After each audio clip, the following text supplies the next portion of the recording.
On est good là? Parfait. Donc, on va rentrer dans le vif du sujet. Merci beaucoup pour nous accorder cette interview parce que peu de gens le savent. La plupart des gens, ils savent qu'on est là avec Coco, avec Bax, avec tout le monde grâce à Conor McGregor, mais aussi grâce à toi. Parce qu'il y a très longtemps, quand j'étais tout seul dans ma chambre et tout, juste avec mon ordi, je regardais tes vidéos. Et ça a inspiré pas mal de choses qui font qu'aujourd'hui, on a toujours envie de réussir. Et puis toi, tu continues d'avoir tout le temps des nouveaux défis. Et là, au mois de décembre, c'est parti pour la boxe. C'est incroyable. C'est fou. C'est incroyable. Pourquoi tu t'es dit, pourquoi prendre ce risque-là, aujourd'hui? Je me suis pas dit qu'il y avait des risques. C'est venu un peu après le risque. Et je sais pas, j'aime bien. En vrai, pourquoi pas? Pourquoi pas? Ouais, non mais ouais. Tu vois, c'est un truc que j'ai jamais fait, les sports de combat. Ça m'avait même pas traversé l'esprit. Bizarrement, je sais pas pourquoi. T'avais jamais fait, que ce soit même quand t'étais jeune, du judo, autre chose J'ai fait du judo, mais tu sais, à l'école, quoi. Ok. On avait un prof en CM2, il s'appelait Laurent. Il faisait des lèvres roues et du judo. C'était ça, moi, mes souvenirs que j'ai de lui. Et du coup, ouais, il nous a appris à faire du judo, mais c'était vraiment les bases, quoi. Et comment ça s'appelle? Hip-hop Tsunage, je crois. Ça, c'est mon truc préféré, tu vois. Okay. Mais j'ai jamais... je me suis acheté une ceinture noire pour le délire, quoi. Mais j'avais jamais fait ça. Mon grand frère, il en faisait. Il faisait du karaté à fond. Ça veut dire que j'étais grave dans... Tu sais, Jean-Claude Van Damme, malgré moi, c'était relou au début, mais tu sais, après, c'est rentré dans mon truc. Parce que comme j'ai un oncle, il se fume à Johnny Hallyday. Moi, j'aime bien Johnny Hallyday après. Okay. Tu vois, j'ai souvent des gens qui m'ont donné des passions un peu loufoques, mais comme je les aime bien, j'associe ça. Et c'était ça. Moi, les sports de combat, ça m'a jamais... C'était pour la télé, quoi. Je voyais Jean-Claude Van Damme, et voilà. Cette vidéo est sponsorisée par Dinveo, le futur dans le domaine des compléments alimentaires. Au-delà du fait qu'ils composent leurs produits avec les éléments les plus purs, les plus efficaces en termes de principes actifs et les plus naturels possibles, avec leur gamme sport, ils ont voulu marquer un grand coup, notamment en sortant une trilogie de bangers, un trio de légendes composé de maltodextrine bio, éco-responsable et rapidement assimilable avec un indice glycémique de 95 pour un apport énergétique pendant et après l'entraînement, de protéines végétales bio pour augmenter et maintenir votre masse musculaire, hautement digestible et présentant un aminogramme complet et équilibré, et enfin d'Isolad Whey natif composé de 95% de protéines et issu de lait de vache frais d'origine européenne pour une prise de masse sèche et favoriser la récupération musculaire. Et là, aujourd'hui donc, tu dis, tu voyais pas ça comme un risque, mais comment déjà c'est arrivé? Est-ce que ça faisait longtemps que tu te posais la question de te dire, pourquoi pas faire du MMA, de la boxe ou autre chose? Ou c'est arrivé comme ça et t'as pris cette opportunité parce qu'elle était là? Ouais, franchement, c'était un peu... Je suis un peu tombé amoureux du MMA, tu vois. Moi, j'ai du mal avec les trucs au sol et tout. Je trouve ça vraiment plus divertissant, le striking, quoi. Parce que je pense qu'au début, je connaissais pas. Ça veut dire que c'était compliqué pour moi de décrypter ce qui se passait au sol. J'étais en mode, je vois à peu près les prises, les trucs. Mais gros, c'est tellement compliqué le sol. Donc j'ai juste kiffé. Tu vois, je pense que j'ai commencé... En vrai, le MMA, je me la donne depuis longtemps. Hein. Là, on parle de Chito Ortiz, Chuck Liddell. Ah ouais? Ok. Ah frérot, je savais même pas c'était eux et je regardais, tu vois. Oh, c'est beau. Mais du coup, ouais, c'est bizarre. J'ai toujours gravité autour de ça, mais sans jamais me projeter à l'intérieur de ça. Du coup, quand Billy, avec le projet de Déter Fight, il m'a proposé, j'ai dit oui assez... c'est ça mon vocal. Let's go! Je savais même pas qui j'allais affronter, je savais même pas comment ça allait se faire. J'avais pas réfléchi à moi dans ce sport-là. Je savais les divisions, il y a des poids, il y a tout ça.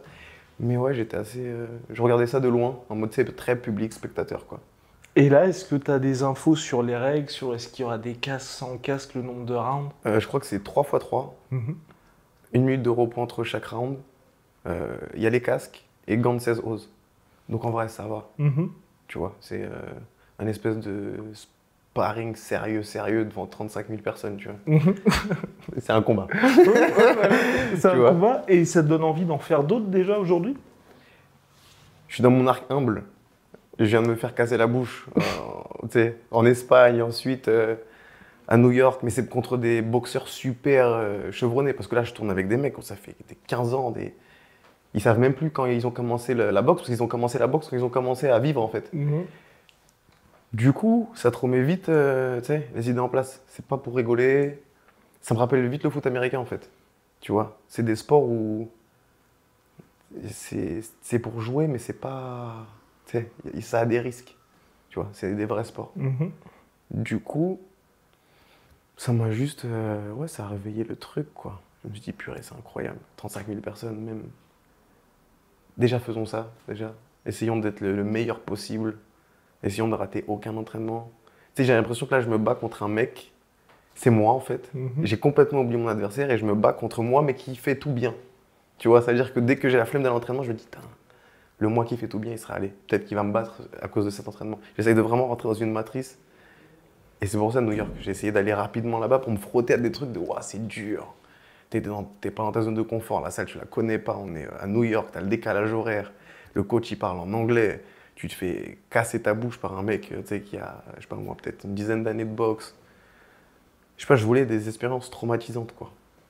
C'est pour savoir c'est quoi le vrai. Et tu les as eues, ces expériences traumatisantes, là, pour le moment, ou pas? Ouais, carrément. Ouais. Comme quoi, par exemple? Franchement, tu me parles en sparring ou en général? Ah, bah en sparring, ouais. En sparring, ouais. C'est traumatisant. Tu vois, tu vois t'es qui, rapidement.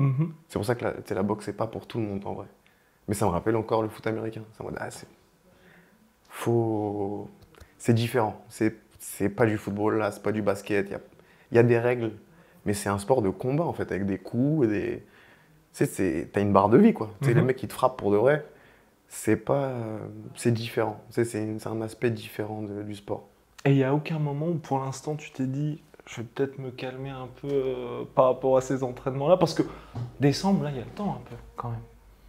Je sais pas. Je pense pas. Tu penses pas? Je pense pas. Et dans tous les sparring que tu as fait pour l'instant, est-ce qu'au niveau des retours, les gens commencent à te dire, bah, tu as peut-être le niveau, peut-être pas d'un pro, mais tu vois, quand tu as quand même une ancienne carrière de sportif derrière toi, ça pourrait devenir, enfin, tu pourrais pas être juste quelqu'un qui aujourd'hui là, va faire un seul combat, mais tu as le niveau de quelqu'un qu'on fait depuis un certain temps. J'ai demandé un peu par ego, en vrai, tu vois, juste en mode, mais là, si tu me connais pas, tu me donnerais combien de trucs de boxe? Et les boxeurs avec qui ont tourné au State, ils me disaient un solide 2 ans, 3 ans, quoi. Alors que ça fait quoi, 3-4 mois qu'on a commencé? Mais en vrai, je suis pas surpris. Dans le sens où je me donne vraiment à 200%. Tu vois? Genre, je sais pas si ça fait pitié de dire ça, tu vois? Parce que tu sais que je sais que les gens ils vont dire, ouais, c'est un combat, ouais, mais c'est pas vrai. En vrai, c'est vrai, tu vois? Il y a des mecs, ils s'entraînent, ils se battent toute leur vie. Ils sont boxeurs de métier, de carrière, et ils n'ont pas fait encore un U-Arena où se battent devant 35 000 personnes, tu vois. Ouais. Donc je pense que d'une certaine manière, l'effort est le même, tu vois. Donc ouais, ça a le mérite d'être, tu sais, très gros, quoi. En vrai, tu pourrais te dire, je fais ce combat-là, et puis ça y est, j'ai un peu fait ma carrière de boxeur, merci à tous. Mais ouais, j'essaye de mettre tous les trucs de mon côté, pas réfléchir à tout ça. Arrêter de me dire que oui, ça fait je sais pas combien de temps que j'ai commencé la boxe, parce que c'est un peu faux, tu vois. J'ai fait du sport avant. C'est mon corps, je le pratique depuis une bonne vingtaine d'années. Donc ouais, non, je suis prêt, en quelque sorte. J'ai des prédispositions, quoi. Ouais, mais bah oui, parce qu'il y a plusieurs choses. Déjà, je pense que le fait d'avoir ta carrière dans la musique et de performer devant tant de personnes, les 35 000, ça va peut-être faire un peu ou moins impressionnant que pour d'autres. Le côté sportif aussi. Et là, à partir de quel moment tu as mis, pas tout de côté, mais tu as mis ton emploi du temps à fond sur la boxe? En fait, ça arrivait assez vite. Au début, j'étais très optimiste dans ce que je pouvais faire et pas faire. Ouais. Une semaine de boxe, ça a tout chamboulé. Mais j'ai essayé de m'en servir dans le bien, quoi. En vrai, ça m'a restructuré correctement. Parce que je sais que j'aime m'entraîner le matin, je ne vais pas dormir trop tard le soir. Parce que c'est comme ça, ça a un peu réglé ma vie, en fait. Tu vois, c'est-à-dire que mes équipes, elles sont un peu plus... J'avais oublié qu'ils étaient tous là. Ça veut dire qu'ils sont un peu plus... Même eux, ils sont au diapason, ils savent où je suis. Il y a moins d'errance de bon, il est où Primito et l'entraînement, frérot. Ça veut dire que ça a remis une discipline très sportive dans ma vie.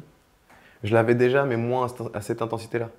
J'avais la flamme, je m'entraînais, je me poussais et tout ça, mais c'est pas pareil de préparer un combat, surtout dans un sport où tu connais rien du tout. Et je sais pas moi, aller pousser ou aller faire un fight avec tes potes, ou je sais pas, un flag, ou j'en sais rien. C'est pas la même chose. Donc ouais, je sais pas, je kiffe en fait. C'est vraiment du kiff au maximum. L'adrénaline, elle est au max. La douleur, elle est au max. Tu te sens vivant, quoi. C'est comme les Saiyans. Tu passes à côté de la mort, mais tu te sens vivant et en plus, tu deviens plus fort. J'aime vraiment ce truc-là. Je sais pas, c'est trop bien. Et tu penses que ce sera bon enfant le combat ou tu y vas quand même avec. Non. Un Non. combat, c'est un combat. Mhm. Il n'y a plus tout ça. Tu vois. C'est ça. Si je respecte mon adversaire et qu'il me respecte, on va se donner à fond pour s'éteindre. Tu vois. C'est un peu mal dit. Mhm. Parce qu'il y a beaucoup de techniques, il y a beaucoup de. C'est pas pour rien que les gens ils appellent ça le noble art, tu vois. Et moi, je l'ai goûté au State, par exemple. Quand tu te jettes, les mecs, ils t'allument. Tu vois. C'est limite à chaque fois que tu te jettes, ils t'allument. Mhm. Parce que c'est un peu ça leur boxe là-bas. C'est un peu une boxe de contre-attaque. En Espagne, c'était un peu plus une guerre. Tu vois. Donc c'est un peu plus brouillon. Même le mec, il va être beaucoup plus juste dans le brouillon parce qu'ils sont dans ça, tu vois. Ils sont dans le scrappy fight, ils font des batailles. Mais je sais pas. Je trouve ça trop beau en fait. Tu vois, oui, à la fin, c'est deux personnes qui se tapent dessus. Mhm. Mais c'est comme moi quand je comprends pas le grappling. Il y a tellement de choses qui se passent. Tu vois, il y a tellement de feintes, il y a tellement de conditionnements que non, je pourrais pas te dire que ce sera bon enfant. Ça n'existe pas un combat bon enfant. Tu vois, bon adulte. Bon Et bonhomme. Et c'est depuis quand que tu prends tous tes projets autant à cœur, ou en tout cas, là ce qui est rassurant, et je pense que tous les gens qui, on va dire, qui viennent plutôt du public sport de combat, qui regardent l'interview, ils vont dire, bah c'est bien, tu vois, parce qu'il y a des gens qui respectent le sport. Et depuis quand tu es comme ça, chaque fois que tu entreprends quelque chose? À partir du moment où j'arrive dans un monde qui n'est pas le mien et que mon influence ou ma notoriété m'ouvre les portes, j'essaye d'être le plus humble possible et de respecter la discipline au maximum. C'est ça, je l'ai fait avec le GP Explorer. Tu vois, j'ai vraiment, j'ai vraiment regardé les techniques, comment conduire des voitures, de course, comment ça marche une voiture. Pour l'entertainment, je faisais des choses que je connaissais pas. Mais non, j'ai toujours très respecté ça. C'est juste qu'avec la boxe, j'avais plus le temps de m'exprimer et les gens me demandent ce que j'en pense, quoi. Parce que c'est très personnel. GP, c'est 20 personnes qui font une course, etc. Là, c'est très personnel. Il y a 5 combats, je crois. Il y a 10 personnes. Je sais pas, on a le temps d'avoir notre temps de parole. C'est ton aventure, ton film, ton truc. Et voilà. Et Voilà, tu- tout le temps. Et tu penses déjà à l'après mois de décembre, parce que c'est vrai que là, tu as vraiment pris ça sérieusement. Qu'est-ce qui va ensuite remplacer tout ça dans ta vie? Ou est-ce que tu vas continuer? Ce qui va remplacer tout ça, la vérité, c'est qu'il n'y a rien. Tu sais, genre, je suis vraiment quelqu'un qui. C'est mon mode de fonctionnement, quoi. De faire le truc au maximum de mes habilités. En plus, je sais que j'ai pas autant de temps que ce qui devrait, en fait. Parce que j'ai d'autres trucs à côté. Mais j'essaye de pousser pour de vrai. J'essaye de faire des trucs que les gens font pas. J'essaie de faire beaucoup. Je sais que je fais beaucoup de choses déjà. C'est même des fois des gens ils me disent mais tu fais quoi en fait dans la vie? Et même moi en vrai je sais pas quoi répondre. Là j'avais peur qu'on fasse une interview et tu me dises alors ça ressemble à quoi ta vie, tu peux m'expliquer? C'était ma phobie gros. J'étais en mode ah, non. Mais ouais non je suis vraiment un mec comme ça, je fais tout à fond. J'essaye de vraiment kiffer au maximum. C'est ça qui me fait le plus kiffer. C'est-à-dire que je suis épanoui de fou. Par exemple le foot quand c'est fini, j'avais pas de regrets. Parce que j'avais tellement kiffé, j'avais tellement joué chaque action comme s'il n'y avait pas de lendemain. Que, tu sais, m'arrêter, non, j'avais pris mon kiff pour de vrai. Et là, la boxe et le combat, ça va être la même chose. Je m'entraîne pour être prêt le jour J pour de vrai, arriver prêt pour pas avoir à me préparer, et vraiment envoyer un spectacle de fou furieux, tu vois. Là, on veut un pay-per-view, là. Tu vois. Ouais, non, mais si ça dure aussi, parce que Ouais. c'est ce que je me dis, c'est que là, j'ai presque l'impression que tu es en décalage un peu par rapport au combat qui va y avoir. Enfin, Un petit peu. je pense que tu te rends compte de ça aussi. Quand tu as peut-être fait les entraînements avec les autres aussi, tu t'es dit, bon, bah là, je prépare un vrai combat. Ouais. Mais je sais pas de quel décalage tu parles. Tu le vois Je comment, pense que toi? tu es en avance, à mon avis. Ok. Je sais pas. Je mets tellement pas la barre haute, mais tellement une éthique haute de travail. Je veux vraiment respecter les mecs qui font ça, en fait. Parce que poto, c'est dur. C'est dur. Et ouais, je pourrais le faire très rapidement, je vais pas en entraînement et tout. Mais je veux vraiment vivre le truc à 100% en fait. Pour ne pas avoir de regrets une fois que ce sera fini ou que ça continuera ou que, tu vois. Je sais pas. Il y a un mec qui me disait tout le temps ça dans les commentaires depuis que je m'entraîne et tout ça, à chaque fois je me plains. Il me dit quoi? Il a dit la sueur épargne le sang. Ouais. Tu vois. Et je sais pas. J'ai l'impression que c'est cool. Tu vois. J'ai l'impression que je suis épanoui, que c'est ça que je veux faire. J'ai l'impression que je peux donner plein d'espoir aussi aux gens. Ce que je pouvais pas faire avec, par exemple, la course automobile. Course automobile, c'est cool, ouais, Prime, il a des réflexes de fou, clac, clac, je sais conduire une voiture plus vite que certaines personnes, etc., qui en font plus longtemps. Mais comment tu veux que j'inspire les gens de là où je viens, c'est-à-dire de mon quartier, à Courneuve, etc. Tu vas jamais faire de course automobile, frérot. Tu vois. Par contre, aller t'acheter une paire de gants Décathlon, un protège-dents, là, oui, tu peux changer ta vie pour de vrai. Donc c'est toujours ça. Et ça a été ça, la même chose. C'est pour ça que c'est marrant que tu commences le podcast en mode... Tu sais que c'est grâce à toi que je fais les vidéos. Mais... Et je vais pas dire oui, mais j'ai toujours espéré ça dans mon cœur. Tu vois. Est-ce que je fais les vidéos pour devenir une star? Non. Est-ce que je fais de la boxe pour devenir une star? Non. Je fais tout ce que je fais pour juste inspirer les gens et que les gens se donnent au maximum et qu'ils donnent le meilleur d'eux-mêmes, tu vois, pour devenir leur meilleure version. C'est juste ça qui compte pour moi. Avoir un impact. Même si c'est une ou deux personnes, c'est pas grave. Au moins avoir un impact, tu vois. Mais parce que est-ce qu'il y a cette recherche aussi, je sais pas moi, de limites physiques, de toujours réussir à te dépasser, que ce soit dans le business de ce que tu as à côté, dans la création aussi, c'est ça que tu recherches au fond? J'ai l'impression qu'en cherchant les limites, je me respecte. Tu vois, en cherchant mes limites, je me respecte. Et est-ce que tu veux retarder, enfin pas retarder, mais tu as 32 ans, c'est ça aujourd'hui? J'ai 1 an de moins que toi et je me dis toujours, tu vois, j'ai peur du moment où je pourrais plus faire ce que je faisais l'année précédente.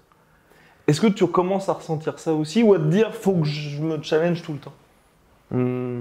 Je vois ce que tu veux dire, mais la vérité, c'est que si tu es un sportif intelligent, tu vas pas le ressentir parce que ton expérience va combler tes inaptitudes. Tu vois? C'est tout. C'est vraiment, c'est ça qui fait que les gens ils sont durables ou pas. C'est est-ce que tu vas vraiment prendre soin de toi? Est-ce que tu vas vraiment connaître ton corps comme tu dois le connaître à cet âge-là? Tu sais, maintenant, on n'est plus les mêmes êtres humains qu'il y a 20, 30 ans. Là. Tu vois, quand tu vois LeBron James qui prend une médaille d'or et qui dunk sur des mecs, bon, il se fait dunker dessus aussi, tu vois. Cocorico. C'est ça, tu vois. Mais gros, il se tape contre des mecs qui ont 28 ans au pic de leur forme. Et j'ai l'impression que dans le fighting, c'est cool de commencer tard. Tu vois. Parce que c'est un sport d'homme, en vrai. Je pense pas que j'aurais kiffé autant si je l'avais fait plus jeune. Tu vois. Là, j'ai un bagage sportif, technique, même émotionnel, tu vois, qui me permet d'être froid. C'est un tueur froid. Comme la foudre, ça tape, tu sais pas, ça tape d'où. C'est ça que j'essaie de faire. Et tu regardes aussi des combats de boxe pour t'inspirer? Est-ce que tu penses... De fou. J'ai regardé Thomas Hearns, je crois. J'aime bien le donc les anciens, parce que c'était années 80. Gros, j'ai refait la même chose que j'ai fait pour la course automobile. Je me suis retapé les trucs de Ayrton Senna, je me suis retapé les mecs à l'ancienne, tu vois.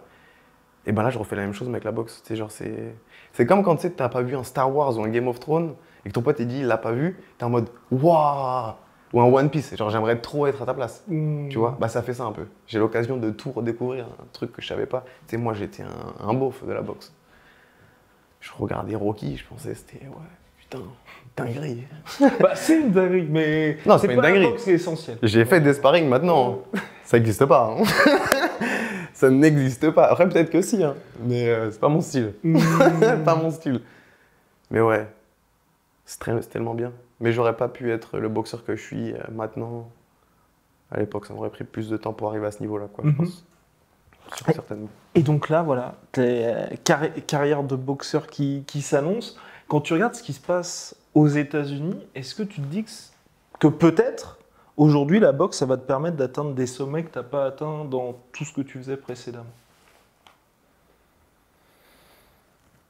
D'un point de vue international, ouais. Tu vois. Là, quand j'étais à New York, il y a des mecs qui s'occupent de ça, tu vois.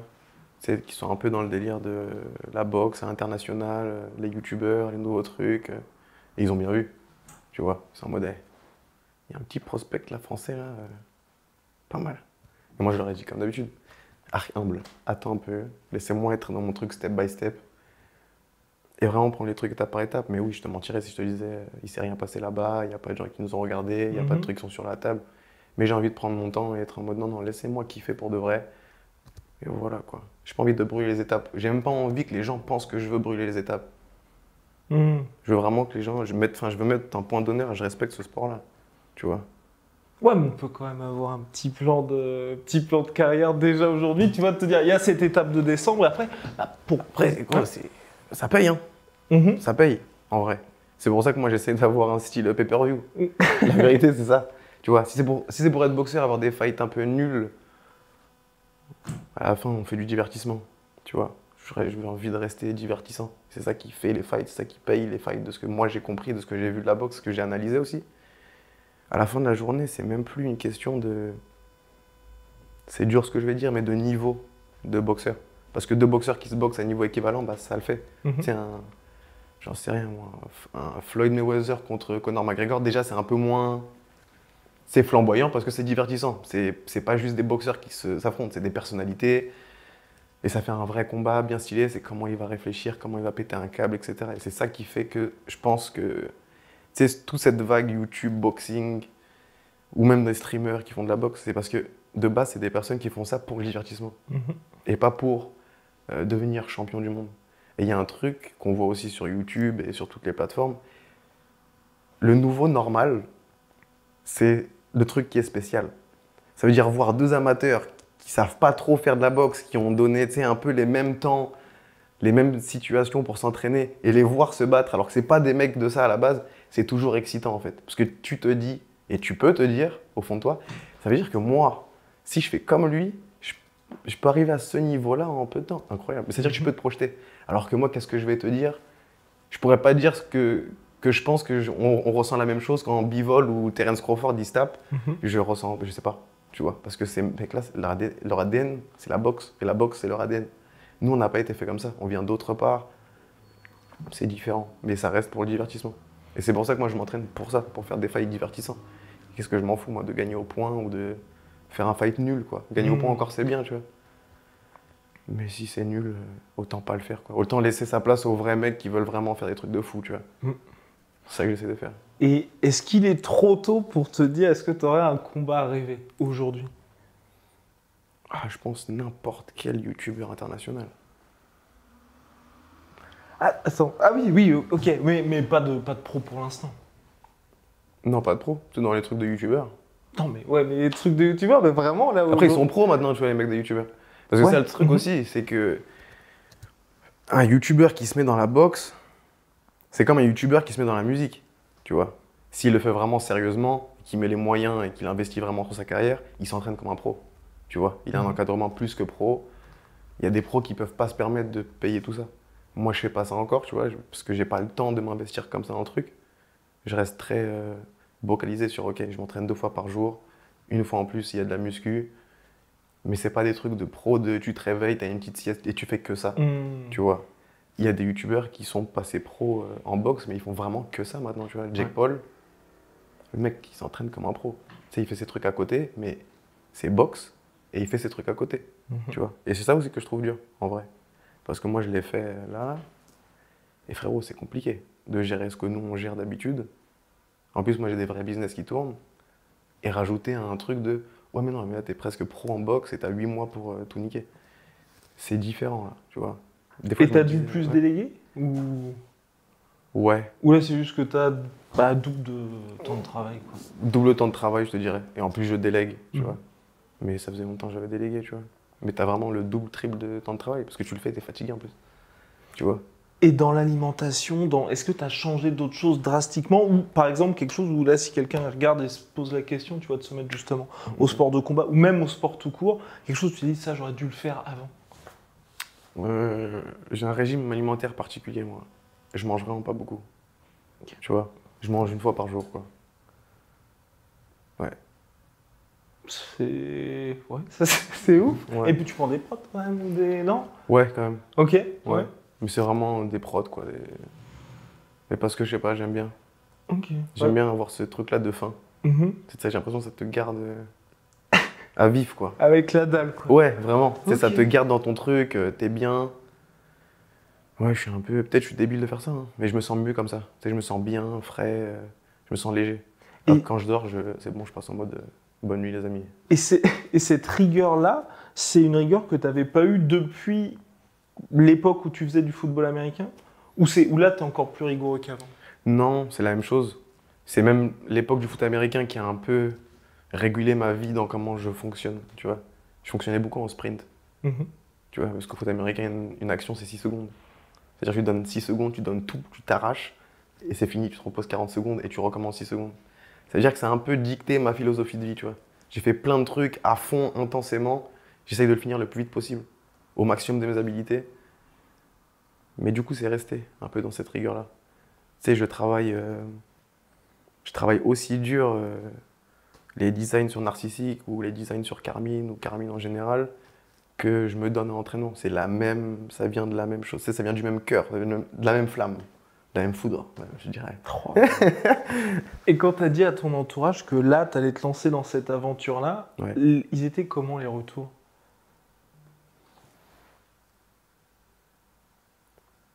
J'ai un peu brûlé la surprise de mes aventures dans ma famille. Tu vois, je fais de la course automobile, non, je passe du foot américain à YouTube, ensuite, j'en sais rien, musique, concert, festival, marque de vêtements, designer, narcissique, e-sport, Carmine. Du coup, ils sont brûlés sur les nouveaux, tu vois. Le dernier truc que ils étaient comme des ouf, c'est quand je suis parti en Amazonie. Tu vois, je fais 100 heures de survie en Amazonie pour rien. Je suis personne, tu vois. Mais du coup, ils sont brûlés sur les trucs, ils sont juste en mode, ah ouais, j'étais chiant. Encore. Parce qu'ils savent dans quel mode je vais. Tu sais, je suis un peu. Je sais pas, je suis bizarre un peu. Tu sais, je suis dans mon arc, je suis dans mes 6 secondes de boxe. Tu vois. Est-ce que ça va durer après les 40 secondes de repos, j'espère. Mais il faut le gagner ce truc-là, tu vois. Là, j'essaie de gagner mon badge. Ouais, vraiment, je suis très confiant sur le fait que ça se passe bien. C'est plutôt la suite qui sera intéressante, je trouve, parce que là, on a vraiment tous les ingrédients pour que les gens se disent bon, bah, voilà ce qu'est un combat de boxe anglaise et vouloir découvrir ensuite les vrais boxeurs. Enfin, les vrais boxeurs. T'es un vrai boxeur, mais tu vois, ceux qui font ça un petit peu, qui font uniquement ça dans leur carrière. Quand tu as eu le projet, justement, Amazonique, il y a eu le GP Explorer, est-ce que tu pensais aussi à ce côté potentiellement, quel est le pire qui puisse arriver? Et là, quel est le pire qui puisse arriver aussi en boxe? Non. Jamais. Non. Je suis dur avec moi, mais je suis pas méchant. Tu vois, je suis pas dans la torture mentale. Et si je peux donner un conseil aux gens, c'est pas bien d'être comme ça. Tu vois, toute mon énergie, il est dans les trucs positifs, dans vaincre, conquérir, tout ça, tout ça. Il n'est pas dans me mettre des scénarios bizarres dans la tête. Non. Je préfère utiliser cette peur pour travailler dur maintenant. Plutôt que de la projeter dans le futur et me dire, et si, ça y a ça qui se passe, non. Et tu as toujours été comme ça aussi? Non, je l'ai appris, je pense. Tu vois. Mais quand tu vas au Canada à 17 ou 16 piges, je sais plus, avec 500 balles, je sais pas, je les ai fait les choix depuis longtemps. L'adversité, je connais. C'est ça que j'essaie de faire, moi. Si tu veux savoir ce qui se passe dans un sparring contre un mec qui est super plus fort que moi, je me dis ça. Je me dis pas, faut que je l'éteigne. Je me dis pas, faut pas que je me fasse éteindre. Je me dis, il faut que je sois prêt à l'adversité, là. Et qu'est-ce qui fait qu'il y a cette fin aussi? Parce que je pense que justement, tu l'as vu, c'était pas Hearn, c'était Marvin Hagler, je crois, qui disait ça. Tu sais, quand tu te réveilles dans des draps en soie et tout, c'est toujours plus dur de se dire, ce matin, il y a sparring. Comment tu fais, toi? J'achète pas des draps en soie. C'est une bonne réponse. C'est une bonne réponse. Non, la vérité, mais je me mets vraiment dans des conditions, et c'est bien avant le combat de boxe, tu vois. J'ai toujours eu un lit, une place, une couverture à noyer, le strict minimum, quoi. Je me suis jamais donné de fleurs, je me suis jamais... Non. Même en vacances, j'aime pas rester trop longtemps. Et c'est important pour toi de rester dans cet état-là, et c'est ce que, peut-être que tu conseilles ça aussi, de jamais essayer d'être confortable dans l'inconfort.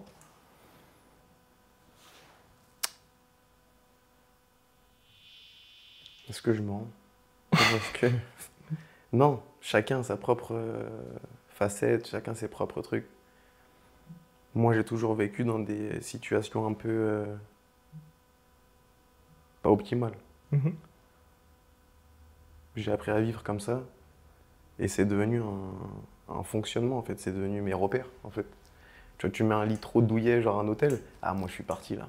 Tu vois, je vais pas me réveiller, là. On est dans un hôtel, on est en vacances. Et c'est pour ça que je reste pas longtemps en vacances. Si j'ai besoin de bouger. Genre, moi, là, New York, c'était des vacances pour moi.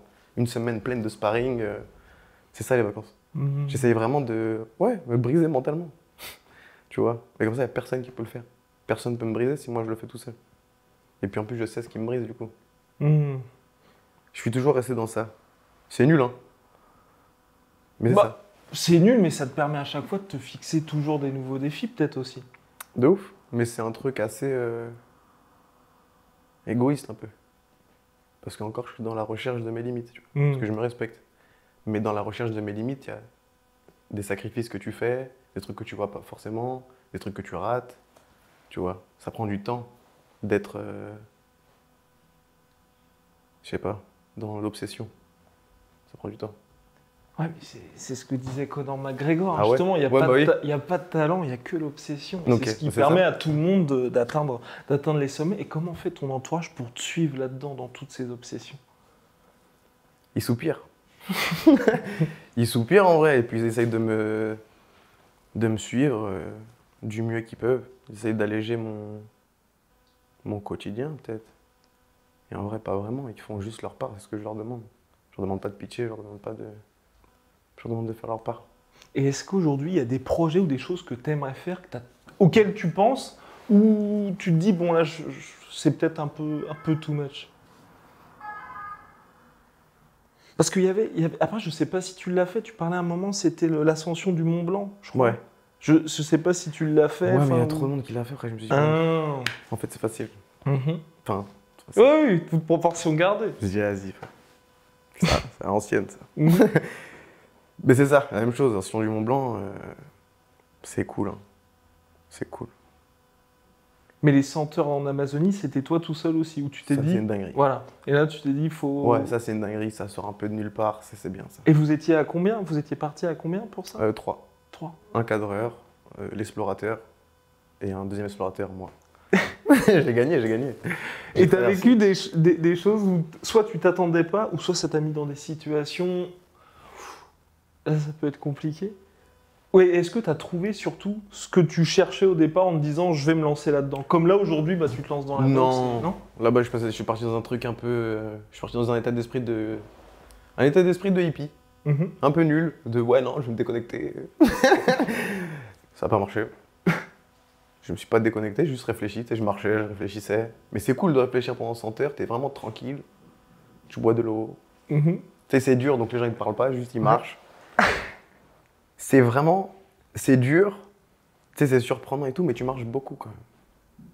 Tu vois. Moi, par exemple, j'aime pas courir parce que tu sais, c'est un peu. C'est répétitif. Voilà, c'était très répétitif pour le coup. Mm. T'étais vraiment face à toi-même, quoi. L'Amazonie, c'est cool, mais t'oublies.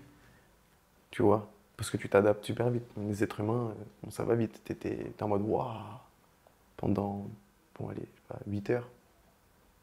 Et puis après, il faut faire le camp, il faut couper des arbres, faut te fatiguer, il faut faire bouillir de l'eau, il faut faire cuire des trucs, il faut mettre ton hamac.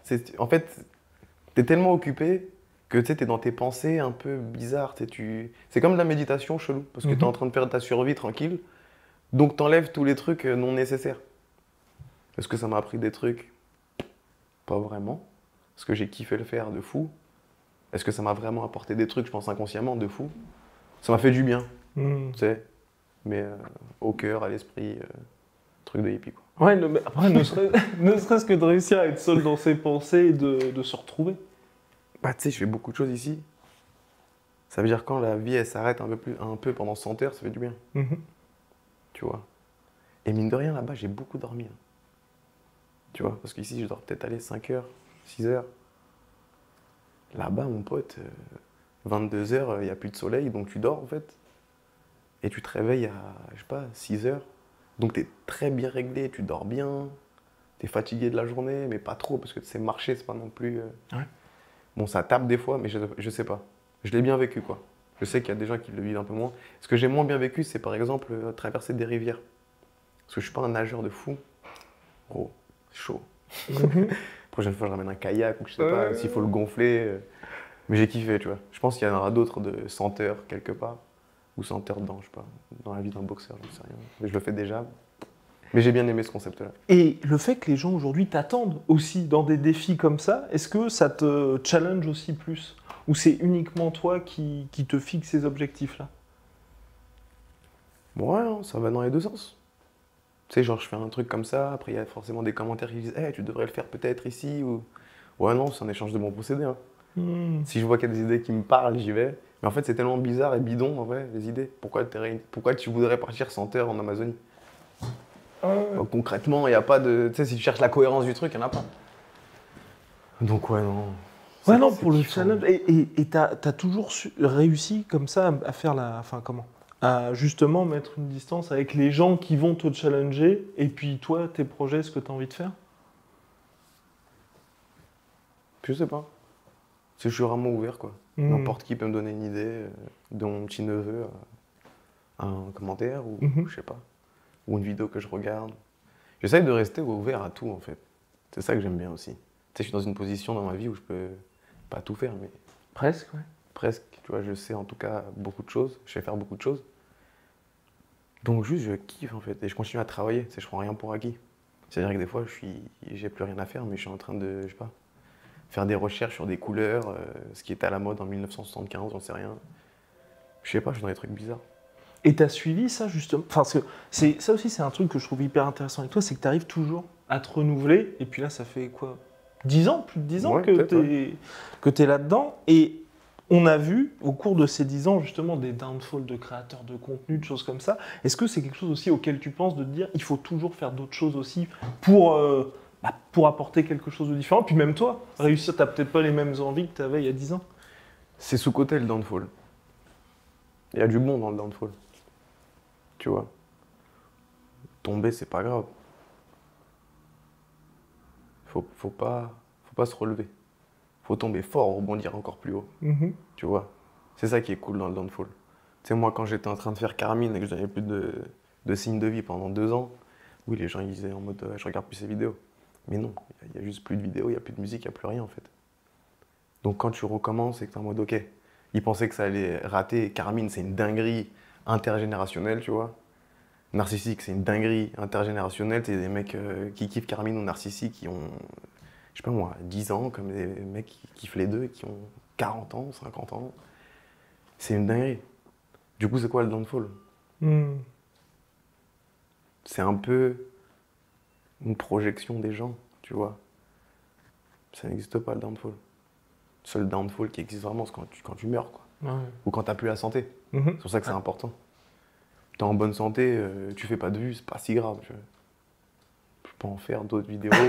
Putain, c'est clair. Il y a pire dans la vie. Bah, si vraiment tu veux faire des vues et que t'en fais pas, plains-toi de pas faire de vues, quoi. Je te jure que la vidéo elle va marcher.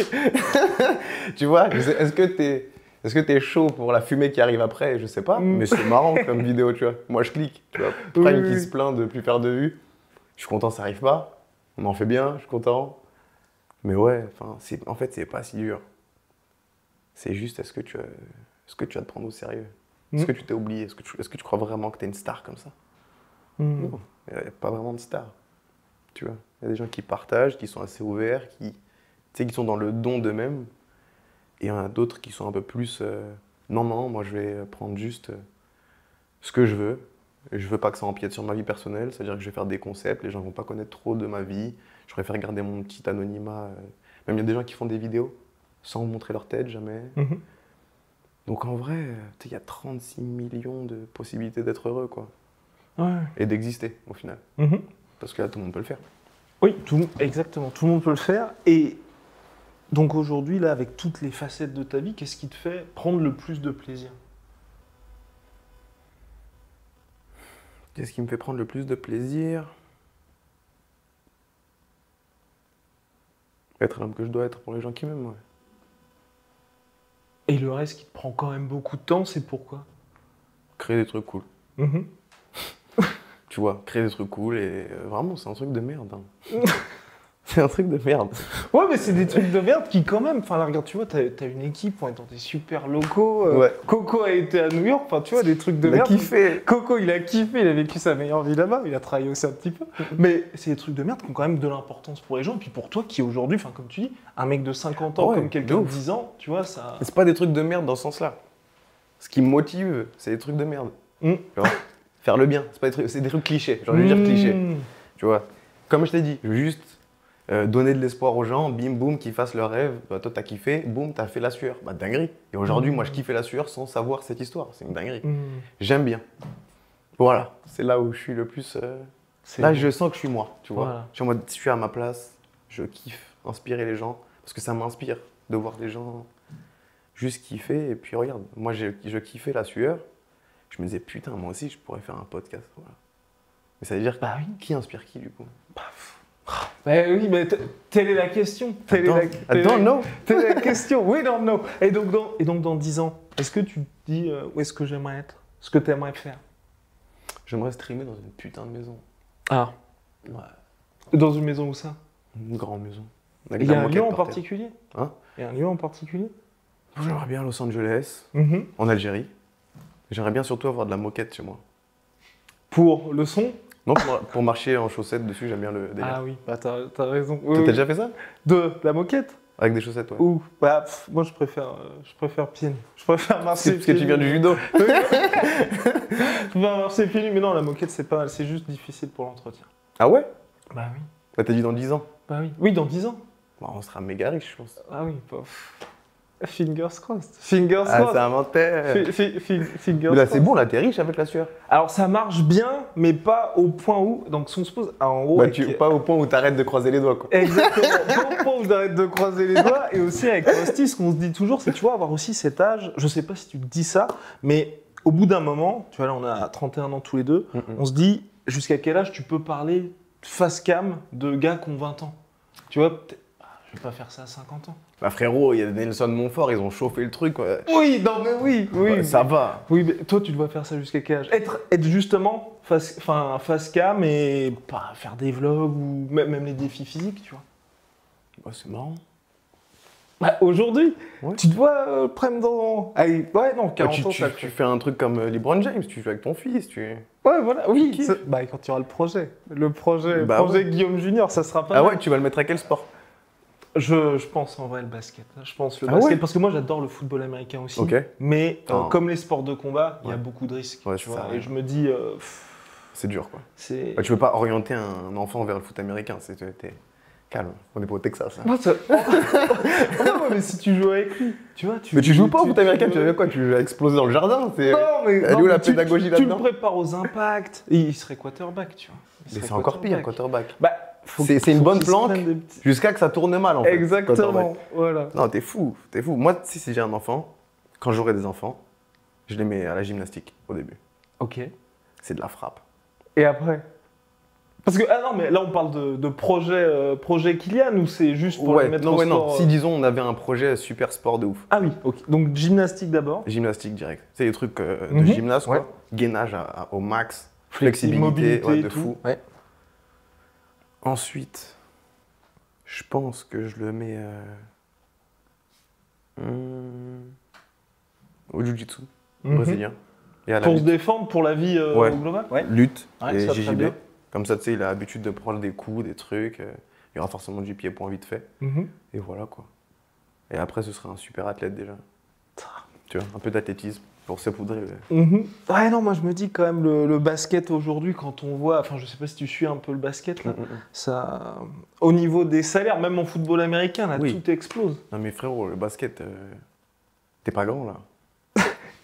Non, mais Steph Curry n'est pas grand non plus. Steph Ah, Curry si, fait si, ta taille. Non, non. Il fait non, pas non. 1m88. Ah non, peut-être sans ses chaussures, sans rien du tout. Mmh. Tu sais, quand il se courbe un peu, Ouais. quand il est pas prêt, peut-être, tu vois. Non, je pense Curry doit faire un 92, normal, je pense. Hein. Bah, ou Parker. Parker était pas très grand. Enfin, et pas très grand. Ouais, mais c'est un peu fini là. Tony Parker. Oh oui, non, mais ça y est, il a pris été sa MVP, retraite. il a gagné, c'est pas Ça y est. n'importe qui, Là, Tony c'est- Parker. Oui, ah oui, non, c'est un Ah, bon joueur. Iverson C'est un aussi, bon il était joueur. petit. Ouais, et voilà. Dans ce cas-là, Ouais. tout le monde peut être basketteur. Ouais. Non, non, non. Frérot, change de projet. Pas projet basket. Mais on est trop petits. J'y crois. J'y crois. À partir du moment où. Parce que c'est ça aussi. Pour moi, c'est là tout l'intérêt. Je vais pas faire ça. Je préfère. Voilà, si mon fils, tu vois, regarde la vidéo dans 10 ans et se dit, ouais, c'est scandaleux. Et moi, je l'aurais prévenu. Voilà. Si tu mets le gamin très très tôt, il va prendre des skills. Ça va pas être un. Tu vois, il va pas tout miser sur le physique. Et quand tu vois, par exemple, des Scottie Pippen, je crois que Scottie Pippen, il avait pris quoi, 10 cm à l'université, quelque chose comme ça. Oui. Ouais. Mais ses parents, ils sont grands, quoi. Ouais, ses parents sont grands. Oui. Qu'est-ce que tu me racontes là? Oui. Mais qu'est-ce qu'il dit? Là, le Qu'est-ce qu'il frérot, dit il va s'entraîner pendant 20 ans Ouais. pour se faire bâcher par Victor à la fin. Et vieux en plus, un Victor vieux. Oui, en un plus. Victor Non, vieux, arrête. c'est vrai. Frérot, c'est s'il vrai. te plaît. Bon, bah pas le basket. C'est important. Pas le basket. Peut-être le foot. Peut-être le foot. Mais après, ce que je me dis, c'est qu'il y a aussi cette culture aux États-Unis, tu vois, qui, enfin, en tout cas, nord-américaine, qui, en tout cas en termes de sport, tu vois, et enfin, je pense que toi, quand tu l'as vécu, même en tant que juste simple entre guillemets fan de sport, tu dis que là-bas, l'importance du truc, c'est. Ouais, c'est une dinguerie. Tu vois là-bas, en fait, c'est un pays qui est tourné vers le sport. Enfin, pas le sport, mais la performance et l'optimisation. Ça veut dire qu'ils sont dans des trucs. Déjà, ils en attendent beaucoup plus de toi. Quand l'entraînement il est à 10h, ça commence, t'es échauffé. C'est pas 10h, t'arrives. Ou 10h, t'es en train d'attendre que le coach. Non, non. À 10h, t'es prêt à commencer l'entraînement. C'est-à-dire ton échauffement, tu le gardes pour toi. Arrive chaud. Les séances, elles vont pas durer 3 heures, 2 heures. Non, non. C'est 45 minutes, 50 minutes, full speed, à pleine patate. Si tu veux parler à la fin de l'entraînement, c'est que tu t'es pas bien entraîné en fait. Et là-bas, c'est ce qu'on a regoûté là-bas en fait. Tu sais, à New York, quand on faisait la boxe, c'est incroyable. Tu sais, même les trucs qu'ils disent, ils essayent pas de changer ta façon de boxer. C'est pas académique. Ils regardent comment t'es. Moi, tu te sens bien comme ça. Vas-y, fais voir comment t'esquives. Ok. Baisse les bras. Voilà comment on esquive avec ton style. C'est beaucoup plus porté sur le fight ready, tu vois. C'est différent, c'est une approche différente. Et il y a aussi plus d'analyses, on va dire, statistiques chiffrées que Ouais. le côté européen qu'on a. Toi, bah, en football américain, il y a aussi tout ça, puis Ouais, de avec, enfin, il y a tout ça. Est-ce que tu préfères le côté un peu intuitif, un peu talent pur, au côté justement analytique? Moi, je viens de là-bas, en vrai. J'ai commencé ma carrière là-bas pour de vrai. Et j'ai commencé même en France, c'était très américain comme on était coaché, parce que c'était des coachs américains. Du coup, les deux vont de pair. Je vois plus ça comme eux, les deux vont de pair. J'arrive à dissocier les stats de ce qui se passe pour de vrai, et j'arrive. Tu sais, là-bas, ils sont pas non plus, sauf les médias, quand ils doivent faire des gros sujets, et sur des LeBron James qui met 0 points, ok, tu vois. Mais la vérité, c'est que non. J'arrive à dissocier les deux. J'arrive à regarder les stats et à voir ce qui se passe autre part que les stats, quoi. Et en Europe, il n'y a pas trop ça. C'est en mode, on regarde les stats ou on kiffe le match? Exactement. Ouais, mais non. Les stats, c'est ce qui se passe en chiffres. Ouais. C'est tout, tu vois. Si ça te dérange de regarder les stats, c'est plus ton observation des stats ou ça, ton interprétation des stats. Les stats, elles n'ont rien fait du tout. Elles sont juste là, quoi. Ouais, il faudrait peut-être qu'on ait un petit peu plus cette vision-là. Et concernant le football américain, est-ce que c'est quelque chose que tu suis toujours aujourd'hui? Ouais, mais beaucoup moins. Beaucoup moins. Parce que il y a, enfin, parce que culturellement c'est éloigné ou que. Ouais, culturellement, c'est éloigné. J'aime beaucoup le basket maintenant. Tu sais, c'est un sport que j'ai pratiqué, que j'ai fait à haut niveau. Ça va, tu vois. Comme je te dis, je vais regarder les gros matchs, quoi. Ou quand j'ai des potes à moi qui jouent, des trucs comme ça, je regarde. Mais sinon, j'en ai mangé dans tous les sens. T'en peux plus, ouais. Je suis comme les mecs un peu blasés. Tu sais, leurs darons, c'était des coachs de boxe. Ils s'en sont mangés 15 ans, là, ils veulent plus en entendre parler. C'est en mode, non, j'ai jamais fait de boxe, laisse-moi tranquille. Tu vois. Mais c'est ça. Moi, je n'en suis pas là encore. Mais ouais, je kiffe juste de temps en temps les matchs, quoi. En plus, ça a des horaires de fou, frère. Oui, non, c'est en plein milieu. Non, mais peut-être que tu aurais pu te dire, on organise un super match avec tous les streamers et tout. Tu penses que ça peut conquérir la France ou pas le foot US? Ou c'est impossible? Et surtout, qu'est-ce qui... Peut-être que je vais me mettre dans la merde avec tous mes anciens coéquipiers, des trucs de... Et surtout, qu'est-ce qui empêche, on va dire, la conquête de la France?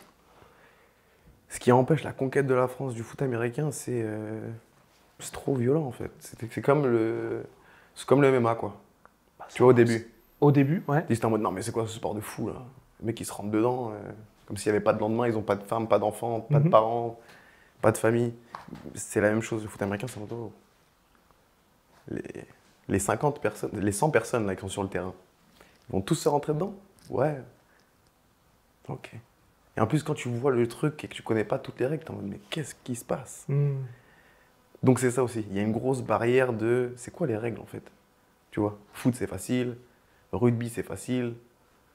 Là, il y a beaucoup de techniques, tu vois. En mode, ah non, il l'a attrapé après 5 yards, donc 10 yards de pénalité, vous rejouez, ça compte pas ce que vous avez fait. qu'est-ce que je suis censé expliquer à mon frérot là, qui vient de regarder le... C'est pas possible. Hmm. Donc il y a une grosse barrière à l'entrée de... C'est quoi les règles? Et ça ressemble beaucoup au rugby. Ouais. Tu vois. Nous, on n'est pas consommateurs de rugby. On regarde peut-être l'équipe de France, des trucs comme ça. Mais gros, ça marche beaucoup le rugby en France. Tu vois, les gens ils suivent, c'est un peu culturel. Il y a ça. Et c'est que ça touche... Enfin, tu gagnes pas beaucoup d'argent. Tu vois. C'est dur d'être en dehors de la NFL pour un mec de foot américain. Ouais. Donc le niveau, il est forcément moindre. Donc pourquoi, quand tu as la NFL, tu irais regarder? Oui, tu as regardé autre chose. Ouais. Ils n'ont pas le problème avec le basket, par exemple. Tu vois, le basket FIBA, qu'on voit aux Jeux Olympiques, c'est cool. Tu vois, il y a d'autres spécificités. Les mecs, ils jouent plus technique, ils jouent plus en équipe. C'est beaucoup plus rugueux parce que c'est des darons qui jouent en Europe, etc. C'est moins flashy. Donc les States, même eux, ils sont en mode wow. Bon, c'est un vrai combat, là. On joue au basket ou c'est de la lutte? Parce qu'ils ont oublié l'intensité qu'ils avaient quand ils étaient jeunes aussi, tu vois. C'est différent, tu vois. Et c'est tout ça qui font que le foot américain, ça existe, tu vois. Et ça va continuer à exister, ça va continuer à se développer. Mais un sport comme le flag qui va être aux Jeux Olympiques, là, Ouais. c'est un peu plus un sport loisir. Oui, là, tout le monde peut en faire. C'est ça. Mais tu perds le... Il n'y a pas les impacts. Il n'y a pas les impacts. Tu vois, c'est comme si tu faisais de la boxe à la touche. Ouais, mais après, peut-être que ça va créer des vocations. Si je crois que c'est l'équipe américaine, tu vois, s'ils envoient tous les gros joueurs de la NFL, ça pourrait être. Le ça flag, pourrait être pas mal. c'est ce qui peut... Je pense que le flag peut plus percer que le foot américain, tu vois. Parce que c'est assez différent du rugby. Il y a moins de chocs, il y a moins de controverses qui va avec, il y a moins de... Tout ce qu'il y a avec, là, les holdings, c'est compliqué, le foot américain. Et par rapport aux controverses foot américain et même boxe, bah, justement, tout ce qui se passe avec le cerveau, avec les chocs répétés, t'y penses, toi, dans ce que tu fais aujourd'hui? C'est-à-dire? Parce que je vois que j'ai des séquelles? Ouais, exactement. Non, pas vraiment. Tu Mais vois. est-ce que tu te protèges bien? Parce qu'on sait qu'il y a certaines personnes qui sont un peu téméraires, comme par exemple Press qui fait les podcasts avec moi, lui Ah a ouais tendance à... Ouais, non, Il allume en sparring et il Ah se oui. protège pas. Ah, et- lui, c'est scandaleux. Ah ouais? Oui. Ah, dingue. Ouais. Non, comme ça, on dirait pas. Comme ça, on dirait Si, pas, si, mais- des fois, vous faites des podcasts, c'est des gros cocards. Oui, c'est ah que- oui, bah, exactement. Ah ouais, je vois, Ah oui, non, donc je tu vois. regardes... ouais. Non, je regarde. Ah oui, non, Mais lui- je l'ai vu à un moment donné, il se battait contre un arbre, je crois. Oui, enfin, il se battait pas contre... Il tapait l'arbre. Ah, ok. Oui. Mais je t'ai dit, non, franchement, je suis. Mais des séquelles, non, j'ai des potes qui en ont, tu vois, ils sont un peu plus lents. Mais moi, non. Tu sais, dès le départ, je me suis mangé mon premier gros choc. Oh frérot, je crois que c'était mon premier jeu au Canada. Je descends sur un kick return. Il y a un mec qui me prend dans l'angle fermé, gros, il me retourne. Je me rappelle plus. Et je crois que pendant une semaine, tu sais, sur le moment, ça allait bien en fait. Mais la semaine qui a suivi, j'avais oublié des trucs basiques. Tu sais, il y avait des trous dans mon truc. C'était en mode, je savais plus faire mes lacets par exemple. Et donc, vraie commotion. Ouais. Ouais, c'est en mode, ils te mettent sous commotion protocole, mais nous, on était suivis directement, tu vois. On avait des puces dans le casque. Si ça tape un trop gros truc, le mec, il est par terre, ils savent où est-ce que ça va taper, quand. Ça veut dire que, ouais. Et j'ai continué le match, j'ai joué tout le match jusqu'à la fin, j'ai fait un bon match, j'ai intercepté des trucs, mais le lendemain, les jours qui ont suivi, waouh! Oh, le blackout, tu vois. Mais du coup, ouais, non, j'ai fait super attention. C'est le seul coup que je me suis mangé, je me dis, ah ouais, tu vois. Mais il y a des potes à moi, ils ont des séquelles un petit peu, tu vois, ils sont un peu plus lents. Ouais, mais c'est bien justement que tu aies pris conscience du truc et de te dire Technique. faut faire gaffe. Ouais, j'ai vite, tu sais, j'étais très technique. C'est-à-dire, ça c'était un gros accident, mais sinon, non, la technique et. Tu sais, j'avais pas de scratch. J'essaie d'avoir aucun scratch sur mon casque. Je me disais, ah, je suis bien là.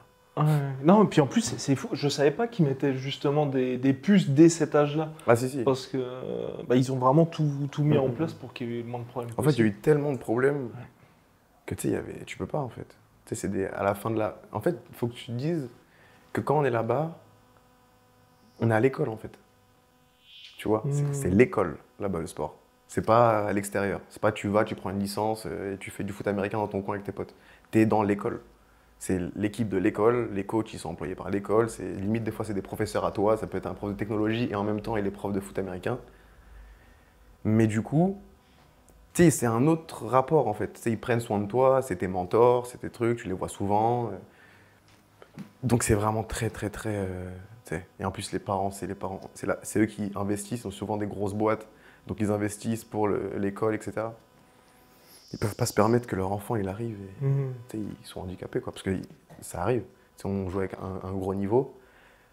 Frère, quand t'arrives à 18, 19 ans, et que mais, dès cet âge-là, ils prenaient des stéroïdes, des trucs. Hein. Ah ouais. Et il n'y a pas de contrôle, il n'y avait pas de... Si, il y en a. Mais c'est comme partout, quoi. Ouais. Tu vois. T'es prévenu, je crois, les mecs, ils savaient 2 semaines à l'avance. Ok. Tu vois. Je sais pas ce qu'ils faisaient, mais il y a des produits qui masquent ou des produits qui truquent, de je sais pas quoi. Ouais. C'est compliqué, quoi. Tu vois. C'est compliqué. Et les cours étaient aussi importants? Enfin, parce qu'il y a... Tu passes pas tes cours, t'as pas la moyenne, tu joues pas. Et même quand tu es très bon joueur, t'as pas des, enfin, pas des passes droits, Si. mais tu vois, le côté, les cours sont un peu moins... Si, Ouais. si. Surtout quand je te dis que ton prof, c'est ton prof de, je sais pas, d'histoire géo, il va te dire, écoute, t'inquiète. Ouais. T'as révisé ton playbook, c'est le principal, frérot. Vas-y. Mm. Ah, de ouf. Ah oui. Là, j'abuse un peu, tu vois, ça peut arriver 1 ou 2 fois où genre, ils vont te faire passer le test, tu te foires sur le test, au lieu de te mettre 50, ils te mettent 60. Tranquille, tu vois. Bonne conduite, bonne participation, 2 touchdowns, à un moment donné, il faut lui donner la moyenne, tu vois. Bim. Mais c'était quand même dur, ils te donnent pas le truc. Ils sont en mode, non, montre-moi au moins que tu veux vraiment faire l'effort, et après on s'arrange, tu vois. Et c'est un système que tu trouves bien et qui serait bien à mettre en France, ou peut-être que ça peut être compliqué quand tu perces pas au plus haut niveau? Je vais te donner, moi, mon ressenti. J'étais allé là-bas pour le foot américain, pas pour l'école, tu vois. C'était juste un obstacle en plus dans moi, ma vie. Mais ce que je venais de France, j'avais pas mes parents, j'avais 500 balles, tu vois. Je dormais dans un truc, j'avais pas la structure pour performer, et encore moins passer mes cours, tu vois. Donc ça me faisait vraiment chier, tu vois. J'étais en mode, mais je suis le meilleur, mais là, si je passe pas les 27 pages que je dois faire pour demain, là, je joue pas, en fait. Donc c'est chiant, tu vois. Vraiment très humainement, en mode, je m'en fous, je dis la vérité. Avec du recul, c'est quand même cool que ce soit adossé aux études. Parce qu'il y a quand même, je sais pas moi, 10% des personnes qui vont réussir à la fin. Tu vois, les gens ils disent 1%, mais c'est quand tu commences vraiment. Là où j'étais, moi, c'était il y a 10-15% qui ont passé pro. Donc c'est quand même cool d'avoir ça. Parce que même quand tu passes pro, la vérité c'est que tu vas pas jouer 10 ans, tu vas peut-être jouer 3 ans, tu vas te blesser, tu vas recommencer, mais tu seras plus le même joueur. Donc forcément, les Rostas, Superstar, 15 ans, yes, tu fais v'là l'argent, tu fais des fortunes, oui. La vraie histoire, les 90% de la vraie histoire, c'est tu vas jouer 2 ans, 3 ans, au salaire minimum, et ciao. Et c'est là où tu dis, ah ouais. C'est-à-dire que j'ai réussi. C'est-à-dire que quand mon coach il me disait, ouais mais les études c'est important, et que je lui disais, mais je m'en fous, je vais aller pro. Yes. T'es allé pro. T'as toujours pas assez d'argent pour finir ta vie en fait. Et là tu comprends. C'est les paroles de ton coach, il te tape différemment. T'es en mode, en fait c'était pas passer pro ou passer les cours en fait. T'as besoin des cours même si tu passes pro. Tu vois. Et moi quand j'ai vu tout ça, je me suis dit, ça va être compliqué. Tu vois. Académiquement parlant, le train de vie, les trucs. Moi j'étais plus à bout de tout ça. J'étais fatigué. J'ai pas assez à manger, je devais travailler, des horaires chelous, faire mes devoirs, aller à l'entraînement, performe. J'avais déjà commencé YouTube, c'est-à-dire je voyais la porte de sortie. En France, ils avaient besoin d'argent, ma famille. J'étais en mode, est-ce que je vais risquer les 3 ans de c'est cool, je suis pro au SMIC? Non. J'avais pas ce qu'il fallait pour être le meilleur du monde. J'ai arrêté. Moi, je voulais être le meilleur de tous les temps, sinon j'ai arrêté. C'était ça, moi, mon truc. Dès que j'ai vu que c'était bizarre, j'ai dit non, je peux être le meilleur de tous les temps quelque part d'autre. Et t'as toujours cette ambition d'être le meilleur de tous les temps dans quelque chose? Ouais. Je serais le meilleur de tous les temps, moi-même. Le meilleur prime de tous les temps. Le meilleur prime de tous les temps. Et donc, là, dernière question pour moi. Est-ce que, là, aujourd'hui, donc 32 ans, est-ce que Prime est à son prime? Prime est toujours à son prime. Toujours à son prime? Prime, c'est prime. Oh, et attends, j'ai pas fini. Et la dernière, j'ai oublié. Dernière question, j'ai oublié. T'as oublié? Coco, j'ai oublié. Coco, il a oublié. Coco, j'ai oublié. S'il a oublié, c'est que c'était pas important. Ouais, si j'ai oublié, c'est que c'était... Non, j'y pensais en plus depuis tout à l'heure. Si j'ai oublié, c'est que c'était pas important. Bon, bah, terminé. Merci beaucoup. Merci beaucoup. Merci les gars. Super. Laisse un like, abonne-toi à la sueur, Voilà. abonne-toi à Primito. Bah, évidemment, toujours. Et on va retourner tout ça. Rendez-vous au mois de décembre prochain. Comme tu l'as dit, hein, j'ai l'impression que c'est plus un combat contre toi-même que contre le bouseux, à qui je souhaite beaucoup de courage, parce que franchement, c'est beau de voir quelqu'un qui s'y prend aussi sérieusement dans tout ce qu'il entreprend. Merci. Franchement. Merci. Voilà. Formidable. Ciao. Yeah. Voilà. Mais ouais, non, franchement. Putain, ça fait trop plaisir.